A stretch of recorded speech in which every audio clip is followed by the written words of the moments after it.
Citizens, do you know where your children are tonight? Distro has designed a program that creates rock and roll music and inserts subliminal messages. Subliminal messages, which will lull people into a trance and make them totally subject to our will. And how do I benefit from this? Here's how. When do we put the subliminal commands in, Destro? After the video is recorded, then my subliminal commands will be added to both the video and the record album. We're Cold Slither, you'll be joining us soon. A band of vipers playing our tune.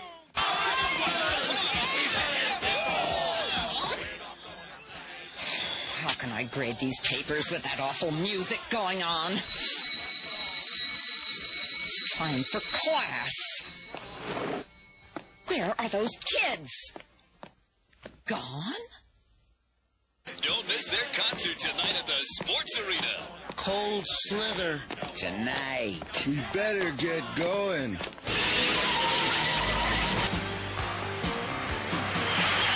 We're Cold Slither, you'll be joining us soon. A band of vipers playing our tune. Wow, man! Far out! Totally awesome! Cosmic vibes! Wow! Okay, you guys are all under arrest. Wait a second. What's happening? We didn't do anything wrong. Save it for the court-martial.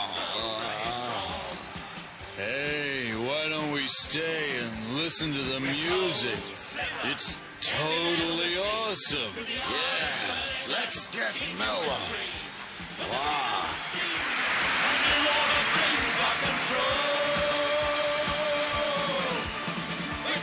Now that our audience is captivated, let us bend their will to ours. Disengage the subliminal enslavement program and put it on manual, Commander. Yes. You are all under the spell of Cobra. You will do whatever we say. Yes, Master. Drop to your knees. Yes, Master. Shout, long live Cobra! Long live Cobra.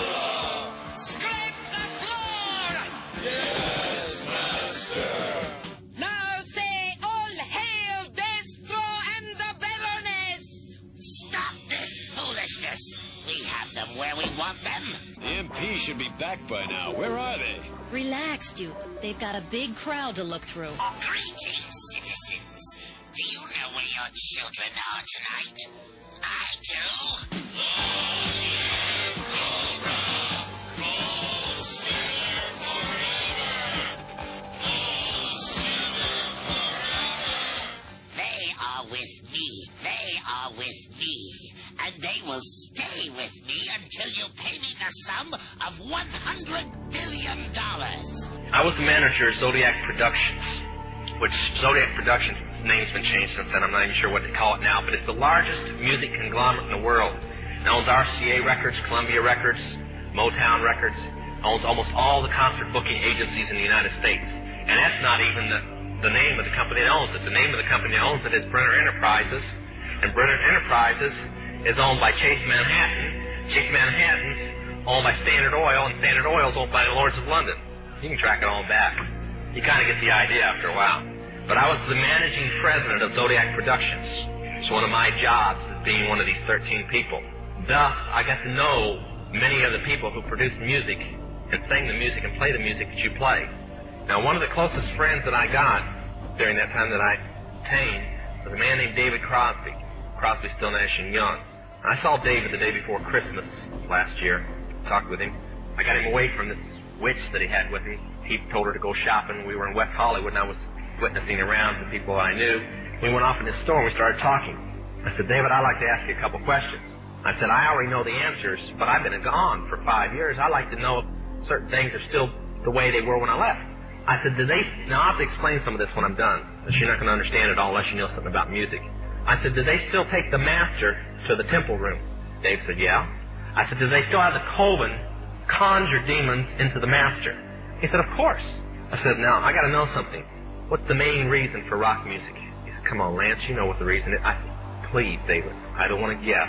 Tell me what the main reason is. He says, the same as when you were in, so that we can play spells on people that we couldn't cast spells upon. You need a hobby, Shipwreck. Ever since Cobra disbanded, we haven't had anything to do except keep the dust off the tanks. I said, okay, one last thing. I've been hearing that you must be an initiated witch now to get a record contract. He said, that's right. He says, many of us that weren't total witches have to be witches now in order to produce music. Thank you. The master is a tape about as big as the top of this podium that looks like an overgrown 8-track that the album is cut on and is placed in a machine that produces and presses the records and the 8-tracks and cassettes that you buy. After it's been recorded, it's taken in. This is why a master's cut months in advance before it's released. On the full moon, it's taken in to a temple room about the size of this auditorium that is in every one of the major music companies, behind locked doors up in the executive offices. And it's placed on an altar sitting in the north of the room, and a pentagram engraved in the floor. And 13 hand-chosen witches and wizards and a coven come in and conjure a principality or a power-up, usually Regia or something like that, and order him to tell the demons under him to follow every record and every tape coming off of that master. As I tell many Christian parents, you can go home and count your kids' records, probably yours too, and count how many demons at least are there. If that's too hard for you to believe, I'm sorry. That's why they do it. Now listen to me. This is why rock music's addicting. Have you ever seen kids that got rid of their music? They go around like this. They can't wait to find a rock station somewhere and they sneak off just like getting a cigarette or a fix because it's addicting. That's why they can't give it up. The rest of the conversation was this. You can't cast a spell on a Christian, but you can get a Christian to cast a spell on themselves. If you give the permission for the spell to work, being a Christian won't block it. And rock music is not just a song. It is supernatural music that which is carefully designed by their spirit guides or familiar spirits in the form of spells. Now, although the devil's music's power is the music and God's music is the word, much of the songs are written in what we call witch language. To give you kind of an idea, many of you talk on a CB, unless you know what a smoky is, and a 10-4, and a front door and back door and rocking chair and these type of things, you don't know what you're talking about. Same with witches. When you're in the first and second level, you have to learn over 2,000 words that said by anybody else mean something totally different than when you say them. Elton John has said he's never written a song or sung a song that wasn't in witch language. Now I want to show you something. See how many kids in here will be honest and adults. How many remember and have heard at least several times a song called Hotel California? Somebody tell me what it meant. Quickly, somebody tell me what it meant. Huh? That's pretty close. But from the words, what did it mean? Well, that's more of a guess. See, most people can't tell you. That's why when people do drugs and they listen to songs in which language, they get some of the meaning. But most of the time, they can't tell you. Stop and think how many songs are out there that you really like, and you don't have any idea what the person was talking about. Beyond the Yellow Brick Road? How about The Destroyer by Kiss? Can anybody tell me what it's about? Kiss said in it, kids, kill your parents. They're talking about Helter Skelter. Beatles sung Helter Skelter in which language? Nobody knew what it meant. Manson did because he belonged to the process. Helter Skelter is a several thousand-year-old word. Most of the music is either about Helter Skelter or a place called the Night Winds, which is what Hotel California is about, and different doctrines of witchcraft.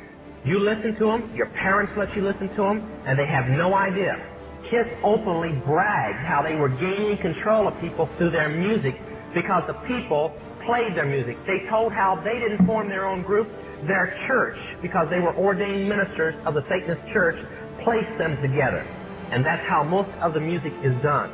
David Crosby, when him and Crosby, Still, Nash & Young produced the record 283, they ordered the Principality of Medici to order demons of rebellion to go into the record, and everybody that heard it would be rebellious against law and order and government. And it was one of the reasons for the great upheaval in the 60s was that one album. And they take open credit for it.